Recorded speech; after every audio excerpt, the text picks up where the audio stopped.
Hi friends, ಎಲ್ರಿಗೂ ನಮಸ್ತೆ. Welcome back to Deepika lifestyle and blogs. ಎಲ್ಲರೂ ಹೇಗಿದ್ದೀರಾ? ನಾನು ಚೆನ್ನಾಗಿದ್ದೀನಿ. ಐ ಹೋಪ್ ನೀವೆಲ್ಲರೂ ಚೆನ್ನಾಗಿದ್ದೀರಾ ಅಂತ ಅಂದ್ಕೊಂಡಿದ್ದೀನಿ. ಪ್ಲೀಸ್ ಫ್ರೆಂಡ್ಸ್, ಈ ವಿಡಿಯೋನ ಫಸ್ಟಿಂದ ಕೊನೆವರೆಗೂ ಸ್ಕಿಪ್ ಮಾಡದೆ ನೋಡಿ. ನಿಮ್ಗೆ ಇಷ್ಟ ಆದರೆ ಒಂದು ಲೈಕ್ ಮಾಡಿ ಮತ್ತು ಶೇರ್ ಮಾಡಿ ಸ್ನೇಹಿತರೆ. ಹಾಗೆ ಒಂದು ಕಮೆಂಟ್ ಮಾಡಿ. ಓಂ ಶನೇಶ್ವರಾಯ ನಮಃ ಅಥವಾ ಓಂ ಶ್ರೀ ಆಂಜನೇಯಾಯ ನಮಃ ಅಂತ ಒಂದು ಕಮೆಂಟ್ ಮಾಡೋದನ್ನು ಖಂಡಿತ ಮರಿಬೇಡಿ ಸ್ನೇಹಿತರೆ. ಸ್ನೇಹಿತರೆ, ಕುಂಭರಾಶಿಯವರಿಗೆ ಪದೇ ಪದೇ ಹಣಕಾಸಿನ ಸಮಸ್ಯೆಗಳು ಬರ್ತಾ ಇರ್ತಕ್ಕಂಥದ್ದು ಎಷ್ಟೇ ಬರ್ತಾ ಇದೆ. ಹಣ ಉಳಿಸ್ಕೊಳ್ಳೋಕ್ಕಾಗ್ತಾ ಇಲ್ಲ, ಯಾವುದೋ ದುಡ್ಡು ಬರ್ತಾ ಇದೆ ಮತ್ತು ಹಂಗೆ ಹೊರಟು ಹೋಗ್ತಾ ಇದೆ. ದುಡ್ಡು ಗಳಿಸೋದಕ್ಕೆ ಕಷ್ಟ ಆಗ್ತಾ ಇದೆ, ಬರೋದಕ್ಕೆ ಕಷ್ಟ ಆಗ್ತಾ ಇದೆ. ಕಷ್ಟಪಟ್ಟಿರುವಂಥ ದುಡ್ಡನ್ನು ಯಾವುದಕ್ಕೂ ಹಾಕಬೇಕು ಅಂತ ಇರ್ತೀವಿ ಮತ್ತು ಯಾವುದಕ್ಕೋ ಇನ್ವೆಸ್ಟ್ಮೆಂಟ್ ಆಗ್ತಾ ಇದೆ. ಪದೇ ಪದೇ ಹಣಕಾಸಿನ ವಿಚಾರದಲ್ಲಿ ಸಮಸ್ಯೆಗಳು ತುಂಬ ಬರ್ತಾ ಇದೆ. ಯಾಕೆ? ಈ ಹಣಕಾಸಿನ ಸಮಸ್ಯೆಗಳಿಗೆ ಇರತಕ್ಕಂಥ ಮೂಲ ಸಮಸ್ಯೆ ಏನು ಮತ್ತು ಇದಕ್ಕೆ ಪರಿಹಾರ ಏನು? ಇದು ಅಂತೂ ಬಹಳ ಮುಖ್ಯ. ಯಾಕಂತಂದರೆ ಈ ಹಣಕಾಸಿಗೆ ಸಂಬಂಧಪಟ್ಟಂತಹ ಒಂದು ಸಮಸ್ಯೆಗೆ ಪರಿಹಾರ ಸಿಗ್ತಾ ಇರುವಂಥದ್ದು ಈ ವಿಡಿಯೋದಲ್ಲಿ. ಖಂಡಿತ ವಿಡಿಯೋ ಕೊನೆ ತನಕ ಸ್ಕಿಪ್ ಮಾಡದೆ ನೋಡಿ ಸ್ನೇಹಿತರೆ. ತುಂಬ ಇಂಪಾರ್ಟೆಂಟ್ ಆದಂಥ ಕಾನ್ಸೆಪ್ಟ್ ಇದಾಗಿರುವಂಥದ್ದು. ಮತ್ತು ವಿಡಿಯೋ ಸ್ಟಾರ್ಟ್ ಮಾಡೋಣ. ಮತ್ತೆ ಯಾಕೆ ತಡ ಮಾಡೋದು? ಈ ಒಂದು ಕುಂಭರಾಶಿಯವರಿಗೆ ಅಧಿಪತಿ ಯಾರು ಅಂತ ಅಂದರೆ ಶನಿ. ನಿಮಗೆಲ್ಲ ತಿಳಿದೇ ಇದೆ.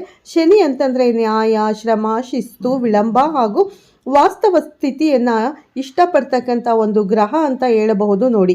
ಇದರಿಂದಾಗಿ ಕುಂಭರಾಶಿಯವರು ಹಣಕಾಸಿನ ವಿಷಯದಲ್ಲಿ ಬಹಳಷ್ಟು ಜವಾಬ್ದಾರಿಯುತವಾಗಿ ಮತ್ತು ದೂರದೃಷ್ಟಿಯಿಂದ ವರ್ತಿಸಬೇಕು. ಇವತ್ತಿಗೂ ಸಡನ್ನಾಗಿ ಶ್ರೀಮಂತನಾಗಿ ಬಿಡಬೇಕು, ಸಡನ್ನಾಗಿ ಏನೋ ಒಂದು ಅದ್ಭುತವನ್ನೇ ಮಾಡಿಬಿಡಬೇಕು, ಆ ಥರ ಈ ಥರ ಅಂತ ಒಂದು ಭವಿಷ್ಯತ್ತಿನಲ್ಲಿ ದೃಷ್ಟಿಯಿಂದ ನಿಧಾನವಾಗಿ ಯೋಜನೆಯನ್ನು ರೂಪಿಸ್ಕೋಬೇಕು. ಆದರೆ ಶನಿಯ ಪ್ರಭಾವದಿಂದ ಕೆಲವು ಏನಾಗುತ್ತೆ, ಅನಿರೀಕ್ಷಿತ ಖರ್ಚುಗಳಾಗುತ್ತೆ. ಹಣಕಾಸಿನ ವಿಚಾರದಲ್ಲಿ ವಿಳಂಬ ಆಗುತ್ತೆ. ಅತಿಯಾಗಿರ್ತಕ್ಕಂಥ ಪ್ರಯೋಗಗಳನ್ನು ಮಾಡ್ತಕ್ಕಂಥದ್ದು ಸಮಸ್ಯೆಗಳನ್ನು ತಂದೊಡ್ತಕ್ಕಂಥ ಸಾಧ್ಯತೆಗಳು ಇರ್ತವೆ. ಹಣವನ್ನು ವ್ಯವಸ್ಥಿತವಾಗಿ ನಿರ್ವಹಿಸತಕ್ಕಂಥ ಶಕ್ತಿ ಇರುವುದರಿಂದ ಸ್ವಲ್ಪ ನಿಧಾನವಾಗಿ ಪ್ರಗತಿಯನ್ನು ಕೆಲವೊಮ್ಮೆ ಆತಂಕಕ್ಕೆ ಕಾರಣ ಆಗಬಹುದು.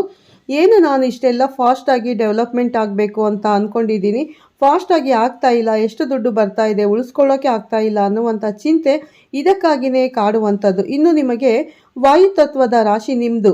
ಈ ವಾಯುತತ್ವದಿಂದ ಕುಂಭರಾಶಿಯವರು ಬಹಳಷ್ಟು ಬುದ್ಧಿವಂತರಾಗಿರುತ್ತಾರೆ, ಶೀಲಾತ್ಮಕರಾಗಿರ್ತಾರೆ ಹಾಗೂ ಸಾಮಾಜಿಕ ಕಳಕಳಿಯನ್ನು ಉಳ್ಳವಂತರಾಗಿರ್ತಾರೆ. ಆದರೆ ವಾಯುತತ್ವ ಕೆಲವೊಮ್ಮೆ ಏನಾಗುತ್ತೆ ಅಂದರೆ ಅಸ್ಥಿರತೆ ಆಗುತ್ತೆ ಸ್ನೇಹಿತರೆ.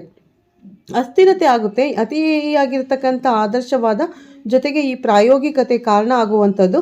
ಇನ್ನು ಬದಲಾವಣೆಗಳಿಗೆ ಬೇಗನೆ ಹೊಂದಿಕೊಳ್ಳತಕ್ಕಂಥ ಗುಣ ಇರುವಂಥದ್ದು. ಒಂದೇ ಈ ವಿಷಯದ ಬಗ್ಗೆ ಹೆಚ್ಚು ಗಮನ ಹರಿಸತಕ್ಕಂಥದ್ದು, ಸ್ವಲ್ಪ ಕಷ್ಟಪಟ್ಟು ಕೆಲಸ ಮಾಡುವುದು. ಇದರಿಂದ ಹೂಡಿಕೆ ಅಥವಾ ವ್ಯಾಪಾರದಲ್ಲಿ ಅನಗತ್ಯವಾಗಿರ್ತಕ್ಕಂಥ ಸಮಸ್ಯೆಗಳು, ಅಪಾಯಗಳು, ಹಣಕಾಸಿನ ತೊಂದರೆಗಳು ಉಂಟಾಗುವಂಥ ಸಾಧ್ಯತೆಗಳು ಕಂಡುಬರುವಂಥದ್ದು. ಇನ್ನು ಅನಿರೀಕ್ಷಿತವಾಗಿರ್ತಕ್ಕಂಥ ಘಟನೆಗಳ ಬಗ್ಗೆ ಒಂದೊಂದಾಗಿ ನಾವು ವಿವರಣೆಯನ್ನು ಕೊಡ್ತಾ ಹೋಗೋಣ ನೋಡಿ.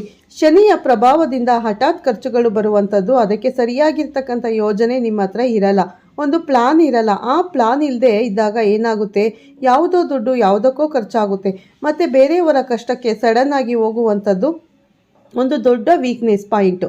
ನಿಮಗೆ ಬೇರೆಯವರ ಸಮಸ್ಯೆಗಳಿಗೆ ಅಥವಾ ಬೇರೆಯವರು ಯಾರೋ ಹಣಕಾಸಿನ ಸಮಸ್ಯೆ ಅಂದ್ಬಿಟ್ರು ಅಂತಂದರೆ ಸಡನ್ನಾಗಿ ಸ್ಪಂದಿಸತಕ್ಕಂಥದ್ದು ಮತ್ತು ನಿಮಗೆ ಇಟ್ಟಿರುವಂಥ ದುಡ್ಡು ಇನ್ನೂ ಯಾರಿಗೆ ಕೊಡುವಂಥದ್ದು, ಇದು ಸಮಸ್ಯೆಗಳಿಗೆ ಕಾರಣ ಆಗುವಂಥದ್ದು. ಹಣಕಾಸಿಗೆ ಇನ್ನು ಈ ಪ್ರಯೋಗಗಳು ಹೆಚ್ಚಾಗಿ ಮಾಡುವಂಥದ್ದರಿಂದ ಏನಾಗುತ್ತೆ, ಕೆಲವೊಂದು ಸಂದರ್ಭದಲ್ಲಿ ರಿಸ್ಕನ್ನು ತಗೊಂಡು ನೀವೇ ಮುಂದುವರೆದು ಪ್ರಯೋಗಗಳನ್ನು ಮಾಡಲಿಕ್ಕೆ ಹೋಗ್ತೀರಿ. ಅದು ಏನಾಗುತ್ತೆ, ನಷ್ಟ ಲಾಭ ಆಯಿತು ಅಂತಂದರೆ ಓಕೆ, ಲಾಭ ಆಯಿತು ಅಂದರೆ ಓಕೆ, ಅದರಲ್ಲಿ ನಷ್ಟ ಆಗಿಬಿಡ್ತು ಅಂತಂದರೆ ಅನೇಕ ಸಮಸ್ಯೆಗಳನ್ನು ನೀವಿಲ್ಲಿ ಎದುರಿಸುವಂಥ ಸಾಧ್ಯತೆಗಳು ಕಂಡು ಬರ್ತಾ ಇರುವಂಥದ್ದು. ಇನ್ನು ವ್ಯವಹಾರದ ಪಾಲುದಾರಿಕೆ, ನೀವು ಏನು ಮಾಡ್ತೀರಿ, ಯಾರೋ ಕಷ್ಟದಲ್ಲಿದ್ದಾರೆ, ಇನ್ನು ನೀನು ಪಾರ್ಟ್ನರ್ ಆಗಿಬಿಡಿ, ಯಾರೋ ರಿಲೇಟಿವ್ ಇದ್ದಾರೆ, ನೀವು ಪಾರ್ಟ್ನರ್ ಆಗಿಬಿಡಿ, ಅಥವಾ ನಿಮ್ಮ ವ್ಯವಹಾರದ ವ್ಯಾಪಾರ ಅಥವಾ ನಿಮ್ಮ ಕೆಲಸದ ಗುಟ್ಟನ್ನು ಸಡನ್ನಾಗಿ ಬೇರೆಯವರಿಗೆ ಬಿಟ್ಕೊಟ್ಬಿಡೋದು, ಅವರು ನಿಮಗೆ ಓವರ್ಟೇಕ್ ಮಾಡಿಬಿಡ್ತಾರೆ ಸ್ನೇಹಿತರೆ. ಈ ಥರದ ಅನುಭವ ಬಹಳಷ್ಟು ಜನರಿಗೆ ಆಗಿರುತ್ತೆ. ನಿಮ್ಮಲ್ಲೇ ಬುದ್ಧಿ ಕಲಿತು ನಿಮಗೆ ಓವರ್ಟೇಕ್ ಮಾಡೋದು ಅಥವಾ ನಿಮ್ಮನ್ನೇ ನೆಗ್ಲೆಕ್ಟ್ ಮಾಡುವಂಥದ್ದು ಈ ರೀತಿ ನಿಮ್ಮ ಜೀವನದಲ್ಲಿ ಆಗಿರುತ್ತೆ. ಎಷ್ಟು ಜನರಿಗೆ ಆಗಿದೆ ಕಮೆಂಟ್ ಮಾಡುವುದರ ಮೂಲಕ ತಿಳಿಸಿ ನನಗೆ. ಸಾಮಾಜಿಕವಾಗಿರ್ತಕ್ಕಂಥ ಸ್ವರೂಪದ ಒಂದು ಸಮುದಾಯದ ಯೋಜನೆಗಳಲ್ಲಿ ಹೆಚ್ಚು ತೊಡಗಿಸಿಕೊಳ್ಳುವಂಥದ್ದು. ನೀವು ಸದಾ ಒಂದು ಪಾದರಸದ ಹಾಗೆ ಸಕ್ರಿಯವಾಗಿರ್ತೀರಿ, ಸದಾ ಲೌಕಿಕರೇ, ಸಾರ್ವಜನಿಕ ವಲಯದಲ್ಲಿ ಗುರುತಿಸಿಕೊಂಡಿರ್ತೀರಿ ಮತ್ತು ಈ ಜನಗಳ ಸಮಸ್ಯೆಗೆ ಬೇಗನೆ ಸ್ಪಂದಿಸಿ ಬಿಡ್ತೀರಿ.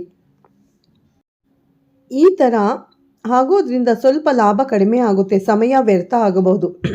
ಎಲ್ಲರ ಜನಮನ್ನಣೆ ಸಾಕಷ್ಟು ಗಳಿಸಿರ್ತೀರಿ, ಏನು ಪ್ರಯೋಜನ, ಹಣಕಾಸು ಇಲ್ವಲ್ಲ, ಹಣಕಾಸಿಗೆ ಸಂಬಂಧಪಟ್ಟಂಥ ತೊಂದರೆ ಇದೆಯಲ್ಲ ಅನ್ನುವಂಥ ಕೊರಗು ನಿಮ್ಮಲ್ಲಿ ಕಾಡ್ತಾ ಇರುವಂಥದ್ದು. ಇನ್ನು ಈ ವಿಡಿಯೋದಲ್ಲಿ ಅದ್ಭುತವಾದ ವಿಚಾರಗಳು ಹೇಳೋದಿದೆ, ನಿಮಗೆ ಜೊತೆಗೆ ಪರಿಹಾರನೂ ಹೇಳೋದಿದೆ. ಅದಕ್ಕೆ ಅಂತ ಮುಂಚೆ ಒಂದು ಮುಖ್ಯವಾದ ವಿಡಿಯೋ, ಅದು ನಿಮಗೋಸ್ಕರ ಇರುವಂಥದ್ದು.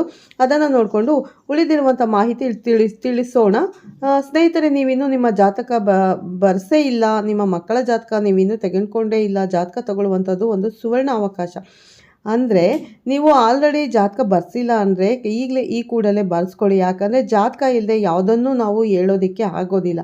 ಹಾಗಾಗಿ ನಿಮ್ಮ ಜಾತಕನ ಬರ್ಸ್ಕೊಳ್ಳಿ, ಮಕ್ಕಳದೇ ಆಗಿರ್ಬೋದು, ಪ್ರತಿಯೊಂದು ಜಾತಕನ ಬರೆಸಿ ಆ ಜಾತಕನ ಒಬ್ಬರು ಹತ್ತಿರದ ಜ್ಯೋತಿಷಿ ಹತ್ರ ತೋರಿಸಿದ್ರೆ ಯಾವ ರೀತಿ ಪರಿಹಾರನ ಮಾಡ್ಕೋಬೇಕು ಅನ್ನೋ ಸಂಪೂರ್ಣ ಮಾಹಿತಿಯನ್ನು ಅವರು ತಿಳಿಸ್ಕೊಡ್ತಾರೆ. ಸ್ನೇಹಿತರೆ, ನಾವು ಸುಮ್ಮನೆ ಹೇಳ್ತಾ ಇರ್ತೀವಿ, ನಾವು ಸಾರಾಸಗಟಾಗಿ ಹೇಳ್ತೀವಿ, ನಮ್ಗೆ ಒಳ್ಳೇದಾಗ್ತಾನೆ ಇಲ್ಲ, ನೀವು ಆ ರೀತಿ ಹೇಳ್ತೀರಾ ಮೇಡಮ್, ಈ ರೀತಿ ಹೇಳ್ತೀರಾ, ನಮಗೇನು ಒಳ್ಳೇದಾಗಿಲ್ಲ ಅಂತ ಸುಮಾರು ಜನ ಕಮೆಂಟ್ ಮಾಡಿದ್ದೀರಾ. ಸಾರಿ, ನಿಮ್ಮ ಅಂದರೆ ಜಾತಕವನ್ನು ಒಂದ್ಸರಿ ಪರಿಶೀಲನೆ ಮಾಡ್ಕೊಳ್ಳಿ. ಅದರಲ್ಲಿ ಯಾವ್ಯಾವ ಮನೆಯಲ್ಲಿ ಯಾವ್ಯಾವ ಗ್ರಹ ಇದೆ ಅನ್ನೋದು ಸಂಪೂರ್ಣ ಮಾಹಿತಿ ತಿಳ್ಕೊಂಡು ಯಾವ ಪರಿಹಾರ ಮಾಡಬೇಕು ಅನ್ನೋದು ಕೂಡ ಹೇಳ್ಕೊಡ್ತಾರೆ. ಖಂಡಿತ ನೀವು ಆ ಪರಿಹಾರಗಳನ್ನು ಮಾಡ್ಕೊಂಡಿದ್ದೆ ಆದಲ್ಲಿ ಖಂಡಿತ ನಿಮಗೆ ಕುಂಭರಾಶಿಯವರಿಗೆ ತುಂಬ ಒಳ್ಳೆಯದಾಗುತ್ತೆ.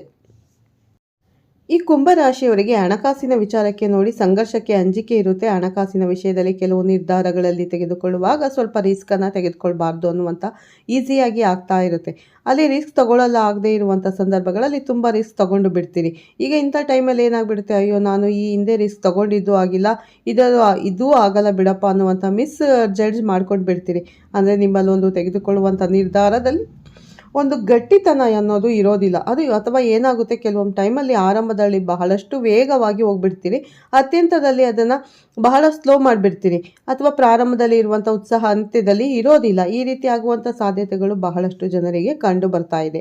ಇನ್ನು ಕೆಲವೊಂದು ಜನರಿಗೆ ನಿಮ್ಮ ವೈಯಕ್ತಿಕ ಜನ್ಮ ಜಾತಕವನ್ನು ನಾನು ಹೇಳಿದ್ನಲ್ಲ, ಪರಿಶೀಲನೆ ಮಾಡಿಸ್ಕೊಳ್ಳತಕ್ಕಂಥದ್ದು ಒಳ್ಳೆಯದು. ನಿಮ್ಮ ಜಾತಕದಲ್ಲಿ ಶನಿ ದುರ್ಬಲನಾಗಿದ್ದರೆ ಕೆಲವೊಂದು ಏನಾಗುತ್ತೆ, ಸಮಸ್ಯೆಗಳು ಇನ್ನೂ ಹೆಚ್ಚಾಗಿ ಕಂಡು ಬರುತ್ತೆ. ಸ್ನೇಹಿತರೆ, ಹಣಕಾಸಲ್ಲಿ ಏರುಪೇರಾಗ್ತವೆ. ಇದರ ಬಗ್ಗೆ ಸ್ವಲ್ಪ ನೀವು ಸೂಕ್ತವಾದ ಜಾತಕವನ್ನು ಪರಿಶೀಲಿಸಿಕೊಳ್ಳುವುದು ಒಳ್ಳೆಯದು. ಕೆಲವೊಂದು ಸಂದರ್ಭದಲ್ಲಿ ಏನಾಗುತ್ತೆ ನೋಡಿ, ಈ ಬಜೆಟ್ ಖರ್ಚಿನ ಒಂದು ನಿಯಂತ್ರಣವನ್ನು ನೀವು ಮಾಡ್ಕೋಬೇಕಾಗುತ್ತೆ, ಹಣಕಾಸಿನ ಉಳಿತಾಯವನ್ನು ನೀವು ಮಾಡ್ಕೋಬೇಕಾಗುತ್ತೆ. ಇನ್ನು ಅತಿಯಾಗಿರ್ತಕ್ಕಂಥ ಆದರ್ಶ ಬೇಡ. ಏನೋ ಇನ್ನೊಬ್ಬರ ಹತ್ರ ನಾನು ಶಬಾಷ್ಗಿರಿ ತೊಗೊಂಡ್ಬಿಡ್ಬೇಕು, ಇನ್ನೊಬ್ಬರಿಗೆ ಸಹಾಯ ಮಾಡ್ಕೊಂಡ್ಬಿಟ್ಟು ನಾನು ಬೇಷ್ ಅನಿಸ್ಕೋಬೇಕು, ದಯವಿಟ್ಟು ಬೇಡ. ಅದು ನಿಮಗೆ ತಾತ್ಕಾಲಿಕವಾಗಿ ಬೇಡ ಅಂತಾನೇ ಹೊರತು ಆಮೇಲೆ ಅದು ಫ್ಯೂಚರಲ್ಲಿ ತೊಂದರೆನೇ. ಹಾಗಾಗಿ ಸ್ವಲ್ಪ ನೀವು ಇನ್ನೊಬ್ಬರಿಗೆ ಅದು ಊರಿಗೆ ಉಪಕಾರಿ ಮನೆಗೆ ಮಾರಿ ಈ ರೀತಿ ಆಗುವಂಥದ್ದು ಬೇಡ. ಹಾಗಾಗಿ ನೀವು ನಿಮ್ಮ ಬಗ್ಗೆನೇ ಹೆಚ್ಚಾಗಿ ಯೋಚನೆ ಮಾಡುವಂಥದ್ದು ತುಂಬ ಒಳ್ಳೆಯದು. ಹೂಡಿಕೆ ಮಾಡ್ತಕ್ಕಂಥ ಮೊದಲು ಸ್ವಲ್ಪ ಅದರ ಬಗ್ಗೆ ಅಧ್ಯಯನ ಮಾಡಿಕೊಂಡು ನಿಮ್ಮ ಬಗ್ಗೆ ಹೆಚ್ಚಿನ ಯೋಚನೆಯನ್ನು ಮಾಡಿ, ಇನ್ನು ರಿಯಲ್ ಎಸ್ಟೇಟ್, ದೀರ್ಘಾವಧಿ ಬಾಂಡ್ಗಳು ಇತ್ಯಾದಿ ಸ್ಥಿರ ಒಂದು ಭದ್ರತೆಗೆ ಸಂಬಂಧಪಟ್ಟಿರ್ತಕ್ಕಂಥ ಹೂಡಿಕೆಯಲ್ಲಿ ನಿಮಗೆ ಆಸಕ್ತಿ ಇರುತ್ತೆ. ಮತ್ತು ಅಂಥದ್ರಲ್ಲಿ ಮಾಡಿದರೆ ನಿಮಗೆ ಹಣಕಾಸಿನ ಒಂದು ಉಳಿತಾಯ ಆಗುವಂಥದ್ದು. ತುರ್ತು ನಿರ್ಧಾರಗಳನ್ನು ಯಾವತ್ತಿಗೂ ತೆಗೆದುಕೋಬೇಡಿ ಸ್ನೇಹಿತರೆ. ಯಾವುದೇ ನಿರ್ಧಾರ ತಗೋಬೇಕಾದ್ರೆ ಒಂದು ತಜ್ಞರ ಅಭಿಪ್ರಾಯವನ್ನು ತೆಗೆದುಕೊಂಡು ನೀವು ನಿರ್ಧಾರ ತಗೋಬೇಕು. ಇನ್ನು ನಿಮ್ಮ ಸಾಮಾಜಿಕ ಕಳಕಳಿ ಇದೆಯಲ್ಲ, ಅದು ಲಾಭರಹಿತವಾಗಿರ್ತಕ್ಕಂಥ ಸಾಮಾಜಿಕ ಕಳಕಳಿಯಾಗಿರುತ್ತೆ. ನಿಮಗೇನು ಬಹಳ ಗೌರವ ಇರುತ್ತೆ, ಬಹಳ ಮಾನ ಇರುತ್ತೆ, ಬಹಳ ಸನ್ಮಾನ ಇರುತ್ತೆ. ಆದರೆ ಲಾಭ ಇಲ್ವಲ್ಲ, ಸಮಯ ವ್ಯರ್ಥ ಆಗುತ್ತೆ, ಹೊಗಳಿಕೆ ಮಾತ್ರ ಇರುತ್ತೆ, ಹಿಂದೆ ತೆಗಳ್ತಾರೆ.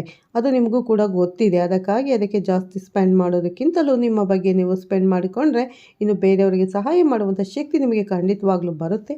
ಇನ್ನು ನಿಮಗೆ ಪರಿಹಾರಗಳನ್ನು ಏನು ಮಾಡ್ಕೋಬೇಕು, ಬಹಳ ವಿಶೇಷವಾಗಿ ಪರಿಹಾರಗಳನ್ನು ಏನು ಮಾಡ್ಕೋಬೇಕು, ಪ್ರತಿನಿತ್ಯ ಬೆಳಗ್ಗೆ ಶನಿದೇವರನ್ನು ಧ್ಯಾನಿಸತಕ್ಕಂಥದ್ದು, ಕಾಗೆಗಳಿಗೆ ಆಹಾರವನ್ನು ನೀಡ್ತಕ್ಕಂಥದ್ದರಿಂದ ನಿಮ್ಮ ಹಣಕಾಸಿನ ಸ್ಥಿತಿಗತಿಗಳಲ್ಲಿ ಬಹಳ ಲಾಭ ಆಗುತ್ತೆ. ಶನಿವಾರ ಹನುಮಾನ್ ಚಾಲೀಸ ಪಾರಾಯಣ ಮಾಡ್ತಕ್ಕಂಥದ್ದು ಬಹಳಷ್ಟು ಹಣಕಾಸಿನ ಸಮಸ್ಯೆಗಳಿಗೆ ಪರಿಹಾರ ಸಿಗುತ್ತೆ. ಇನ್ನು ಈ ಸೇವಾ ಕಾರ್ಯಗಳಲ್ಲಿ ತೊಡಗಿಸಿಕೊಳ್ಳುವಂಥದ್ದು ಇದೆಯಲ್ಲ, ಶನಿಯನ್ನು ಪ್ರಸನ್ನಗೊಳಿಸುವಂಥದ್ದು. ಜೊತೆಗೆ ಇದೇ ಮಾದರಿಯ ಒಂದು ಪರಿಹಾರಗಳನ್ನು ನೀವು ಮಾಡಿಕೊಂಡು ಹೋದರೆ ಖಂಡಿತವಾಗ್ಲೂ ನಿಮಗೆ ಒಳ್ಳೆ ಫಲ ಅನ್ನುವಂಥದ್ದು ಸಿಗುತ್ತೆ. ಸ್ನೇಹಿತರೆ, ತುಂಬ ಸಿಂಪಲ್ ಆಗಿರ್ತಕ್ಕಂಥ ಪರಿಹಾರಗಳಿದ್ದಾವೆ. ಈ ಪರಿಹಾರಗಳನ್ನು ಮಾಡಿಕೊಳ್ಳಿ. ಮತ್ತು ಶನಿ ಪರಮಾತ್ಮನನ್ನು ಬಲವರ್ಧನೆ, ನಿಮ್ಮ ಜಾತಕದಲ್ಲಿ ಶನಿ ವೀಕ್ ಆಗಿದ್ದರೆ ಶನಿಯನ್ನು ಸ್ವಲ್ಪ ಪ್ರಭಾವಗಳು ಚೆನ್ನಾಗಿ ಸಿಗಬೇಕು, ಶನಿಯಿಂದ ಪಾಸಿಟಿವ್ ಒಂದು ಫಲಗಳು ಸಿಗಬೇಕು ಅಂತಂದರೆ ಶನಿಗೆ ಇಷ್ಟವಾಗಿರ್ತಕ್ಕಂಥ ನೀಲಿ ಹಾಗೂ ಕಪ್ಪು ಬಣ್ಣದ ಅಥವಾ ಕಬ್ಬಿಣ ಅಥವಾ ಜೊತೆಗೆ ಎಣ್ಣೆ ಅಂತ ಸ್ವಲ್ಪ ಜೀವನದಲ್ಲಿ ಅಳವಡಿಸಿರ್ತಕ್ಕಂಥದ್ದು. ಕಬ್ಬಿಣದ ವಸ್ತುಗಳನ್ನು ಮಾರಾಟ ಮಾಡೋದು, ಎಣ್ಣೆ ವಸ್ತುಗಳನ್ನು ಮಾರಾಟ ಮಾಡೋದು, ವ್ಯಾಪಾರ ಮಾಡೋದು, ಅಥವಾ ನೀಲಿ ಬಟ್ಟೆಗಳು ಅಥವಾ ಕಪ್ಪು ಬಟ್ಟೆಗಳನ್ನು ಉಪಯೋಗಿಸಿಕೊಳ್ಳುವಂಥದ್ದು ಈ ರೀತಿ ಬಳಸಿಕೊಳ್ಳತಕ್ಕಂಥದ್ರಿಂದ ಶನಿಯ ಪ್ರಭಾವ ನಿಮ್ಮ ಮೇಲೆ ಚೆನ್ನಾಗಿ ಆಗುತ್ತೆ. ಶನಿವಾರದಂದು ಬಡವರಿಗೆ ಎಳ್ಳು ಅಥವಾ ಕಪ್ಪೆಳ್ಳು ಅಥವಾ ಕಬ್ಬಿಣದ ವಸ್ತುಗಳು, ಬೇಳೆ, ಈ ಬೇಳೆಕಾಳುಗಳನ್ನು ದಾನ ಮಾಡಿದರೂ ಕೂಡ ನಿಮಗೆ ಒಳ್ಳೆಯದಾಗುತ್ತೆ, ಒಳ್ಳೆ ಫಲಗಳು ಸಿಗುತ್ತೆ ಸ್ನೇಹಿತರೆ. ಸಿಂಪಲ್ ಪರಿಹಾರಗಳಿದ್ದಾವೆ, ಇದನ್ನೆಲ್ಲ ಮಾಡಿಕೊಂಡ್ರೆ ಖಂಡಿತವಾಗ್ಲೂ ನಿಮಗೆ ಅದ್ಭುತವಾಗಿರ್ತಕ್ಕಂಥ ಫಲ ಸಿಗುತ್ತೆ. ಒಳ್ಳೆ ಫಲಗಳು ಸಿಗಲಿ, ದೇವರು ಆ ಶನಿದೇವ ನಿಮ್ಮನ್ನು ಕರುಣಿಸಲಿ ಅಂತ ನಾನು ಕೂಡ ಬೇಡ್ಕೋತೀನಿ. ಕುಂಭರಾಶಿಗಳು ತುಂಬ ಜನ ತುಂಬ ನೊಂದಿದ್ದೀರಾ.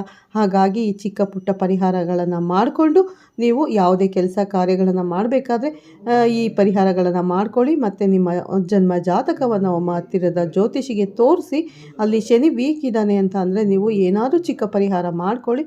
ನಿಮಗೆ ಶನಿ ಪ್ರಬಲವಾದರೆ ಖಂಡಿತ ಹಣಕಾಸಿನ ವ್ಯಾಪಾರದಲ್ಲಿ, ವಿಷಯದಲ್ಲಿ ಎಲ್ಲದರಲ್ಲೂ ಶುಭ ಫಲಗಳನ್ನೇ ನೀವು ಕಾಣ್ತಾ ಹೋಗ್ತೀರಾ ಅಂತ ಹೇಳ್ತಾ ಸ್ನೇಹಿತರೆ, ಈ ವಿಡಿಯೋನ ಇಲ್ಲಿಗೆ ಮುಗಿಸ್ತೀನಿ. ನೋಡಿದ್ರಲ್ಲ, ಹಣಕಾಸಿನ ತೊಂದರೆಗೆ ಯಾವ ರೀತಿ ಪರಿಹಾರ ಮಾಡ್ಕೋಬೇಕು, ಯಾಕೆ ಈ ಕುಂಭರಾಶಿಯವರಿಗೆ ಹಣಕಾಸಿನ ತೊಂದರೆಗಳು ಬರ್ತಾ ಇದೆ ಅನ್ನೋ ಸಂಪೂರ್ಣ ಮಾಹಿತಿನ ಈ ವಿಡಿಯೋದಲ್ಲಿ ನಾನು ತಿಳಿಸಿಕೊಟ್ಟಿದ್ದೇನೆ ಸ್ನೇಹಿತರೆ. ಈ ವಿಡಿಯೋ ನಿಮಗೆಲ್ಲ ಇಷ್ಟ ಆಗಿದೆ ಅಂತ ಅಂದ್ಕೋತೀನಿ. ಮತ್ತು ಇಷ್ಟ ಆಗಿದ್ರೆ ಒಂದು ಲೈಕ್ ಮಾಡಿ, ಮತ್ತು ಕುಂಭರಾಶಿಯವರಿಗೆ ಖಂಡಿತ ಶೇರ್ ಮಾಡಿ. ಪ್ರತಿಯೊಬ್ಬರು ಕುಂಭರಾಶಿಯವರು ತಿಳ್ಕೊಳ್ಬೇಕಾಗಿರೋ ವಿಷಯ ಇದು. ಹಾಗಾಗಿ ಕುಂಭರಾಶಿಯವರಿಗೆ ಶೇರ್ ಮಾಡಿ. ಮತ್ತು ಓಂ ಶನೇಶ್ವರಾಯ ನಮಃ ಅನ್ನೋ ಒಂದು ಕಮೆಂಟನ್ನು ಮಾಡೋದನ್ನು ಖಂಡಿತ ಮರಿಬೇಡಿ ಸ್ನೇಹಿತರೆ. ಹಾಗೆ ಯಾರೆಲ್ಲ ಹೊಸದಾಗಿ ನನ್ನ ವಿಡಿಯೋಸ್ನ ವಾಚ್ ಮಾಡ್ತಾ ಇದ್ದೀರಾ ಸ್ನೇಹಿತರೆ, ಅವರು ಫಸ್ಟು ನನ್ನ ಚಾನಲ್ಗೆ ಸಬ್ಸ್ಕ್ರೈಬ್ ಮಾಡೋದನ್ನು ಖಂಡಿತ ಮರಿಬೇಡಿ. ಹಾಗೆ ಪಕ್ಕದಲ್ಲಿರೋ ಬೆಲ್ಲೈಕನ್ ಕೂಡ ಕ್ಲಿಕ್ ಮಾಡಿ. ನಾನು ಹಾಕೋ ಪ್ರತಿಯೊಂದು ವಿಡಿಯೋಸು ನಿಮಗೆ ನೋಟಿಫಿಕೇಷನ್ಗೆ ಬರುತ್ತೆ. ತಕ್ಷಣ ಮೊದಲೇ ನೀವು ನನ್ನ ವಿಡಿಯೋಸ್ನ ವಾಚ್ ಮಾಡ್ಬೋದು ಸ್ನೇಹಿತರೆ. ಪ್ರತಿದಿನ ರಾಶಿ ಭವಿಷ್ಯವನ್ನು ನಾನು ತಿಳಿಸ್ಕೊಡ್ತಾ ಇದ್ದೀನಿ. ಮತ್ತು ಹೊಸದಾಗಿ ನೋಡ್ತಾ ಇರೋರು ನಿಮ್ಮ ಹೆಸರು ಮತ್ತು ನಿಮ್ಮ ರಾಶಿ ಬಗ್ಗೆ ನನ್ನ ವಿಡಿಯೋಗೆ ಕಮೆಂಟನ್ನು ಕೊಟ್ಟರೆ ಆ ರಾಶಿ ಬಗ್ಗೆ ಸಂಪೂರ್ಣ ಮಾಹಿತಿಯನ್ನು ನಾನು ನಿಮಗೆ ತಿಳಿಸ್ಕೊಡ್ತೀನಿ. ಓಕೆನಾ ಸ್ನೇಹಿತರೆ, ಮತ್ತೆ ಸಿಗ್ತೀನಿ ನಿಮಗೆ ಉತ್ತಮ ರಾಶಿ ಭವಿಷ್ಯದೊಂದಿಗೆ ಅಂತ ಹೇಳ್ತಾ ಈ ವಿಡಿಯೋನ ಇಲ್ಲೇ ಎಂಡ್ ಮಾಡ್ತಾ ಇದ್ದೀನಿ. ಮತ್ತೆ ಸಿಗ್ತೀನಿ ಉತ್ತಮ ರಾಶಿ ಭವಿಷ್ಯದೊಂದಿಗೆ. ತಮ್ಮೆಲ್ಲರಿಗೂ ಧನ್ಯವಾದಗಳು. ಎಲ್ಲರಿಗೂ ಒಳ್ಳೆಯದಾಗಲಿ. ಆ ಶನಿದೇವ ಪ್ರತಿಯೊಬ್ಬರಿಗೂ ಒಳ್ಳೆಯದನ್ನು ಮಾಡಲಿ ಅಂತ ನಾನು ಕೂಡ ಬೇಡ್ಕೊತೀನಿ. ಮೊದಲು ಕುಂಭರಾಶಿಯವರಿಗೆ ತುಂಬ ಒಳ್ಳೆಯದಾಗಲಿ, ಯಾಕಂದರೆ ತುಂಬ ಕಷ್ಟಪಟ್ಟಿದ್ದೀರಾ. ಹಾಗಾಗಿ ಎಲ್ಲರಿಗೂ ಒಳ್ಳೆಯದಾಗಲಿ.